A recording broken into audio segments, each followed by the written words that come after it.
ए जीजा बोला ससुरारी में ना साली सड़ोई मिल के गा बड़े भाग से मिलेला जीजा जी भाग से मिलेला जीजा भी होई लंबी छोटी बात आहिर दे जैसन चल कमर बड़ी भाग से मिलेला जीजा जी भाग से मिलेला।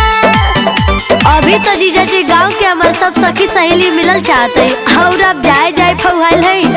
अरे साली जी फिर कबो आई त सबके लपेट ले। तू तो हमारे बारे में जानते हो।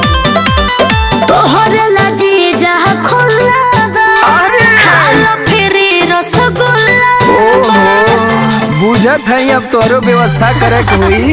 हो गई लू सया बोलिया छुरी